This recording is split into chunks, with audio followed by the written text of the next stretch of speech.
ஏன்டா எல்லாத்துலேயுமாடா ஏமாத்துவீங்க? இன்ஸ்டாகிராமில் காப்பிலிங் மெத்தட் அப்படின்ற ஒரு மெத்தட் வந்து வைரலாக போயிட்டுருக்கு. இந்த இன்ஸ்டாகிராமே நம்ம 10 ஃபாலோவர்ஸ் ஃப்ரீயா கொடுக்க சொல்றாங்க. எப்படின்னா நம்ம இந்த ரீல் வந்து காப்பி பண்ணி நம்ம கமெண்ட்ஸ்ல பேஸ்ட் பண்ணா நமக்கு 10 ஃபாலோவர்ஸ் கிடைக்கும். இந்த ஃபாலோவர்ஸ் உங்களுக்கு வேணும் அப்படின்னா இந்த ரீலோட லிங்க் காப்பி பண்ணி கமெண்ட் செக்ஷன்ல பேஸ்ட் பண்ணிட்டு என்ன ஃபாலோ பண்ணீங்கன்னா 5 to 10 மினிட்ஸ்ல 500 இருந்து 1000 ஃபாலோவர்ஸ் வரதுக்கு உங்களுக்கு நான் கேரண்டி. மறக்காம டெஸ்ட் பண்ணி பாருங்க guys. அதாவது அவங்கள வந்து ஃபாலோ பண்ணணுமா, ஃபாலோ பண்ணிட்டு அந்த ரீலோட லிங்க் எடுத்து அந்த கமெண்ட் பாக்ஸில் போட்டால் நம்மளுக்கு வந்து 100 ஃபாலோவர்ஸ் 500 ஃபாலோவர்ஸ் அந்த மாதிரிலாம் ஏறுமா. ஆனால் இது வந்து ஒரு ஃபுல்லாகவே ஒரு ஃபேக்கான ஒரு நியூஸ். இது நிறைய பேர் தமிழ்லேயும் சரி ஹிந்தி சைடும் சரி தன்னோட பேஜை வந்து ஃபாலோவர்ஸ் இன்க்ரீஸ் பண்ணணும் அப்படின்றதுக்காக ஃபேக்காக வந்து கண்டென்ட் போட்டு ஆடியன்ஸை வந்து ஃபேக் பண்ணுறாங்க.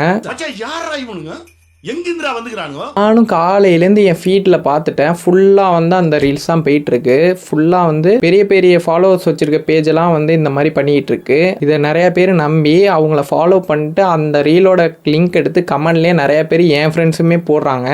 அதையும் நான் காலையிலேருந்து பார்த்துட்டேன். சரிடா ஒரு வீடியோலையாச்சும் பார்க்குற காலையிலேருந்து இது வந்து ஃபேக் நியூஸு அப்படின்ட்டு எவனாச்சும் சொல்லுவான்னு பார்த்தா தமிழில் சொல்கிற மாதிரி சொல்கிறான். கடைசியில் வந்து என்னை ஃபாலோ பண்ணிட்டு அந்த லிங்க் எடுத்து இதில் போடுங்க, இது ஒர்க் ஆகுதான்னு பார்ப்போம், ஒர்க் ஆகும் அப்படின்ட்டு அவங்களும் திரும்ப ஃபேக் பண்ணுறாங்க. ஸோ காய்ஸ் இது வந்து சுத்தரம் வந்து ஒரு ஒர்க் ஆகாது. இது வந்து ஃபேக்கான ஒரு நியூஸ். ஓகேவா? இதை நீங்கள் பண்ணுறதுனால வந்து உங்களுக்கு ஃபாலோவர்ஸ் ஏறிடாது. உங்களை அவன் முட்டாளாக்கி அவனோட பேஜுக்கு அவங்க வந்து ஃபாலோவர்ஸ் இன்க்ரீஸ் பண்ணியிருக்காங்க. புரிஞ்சுங்க.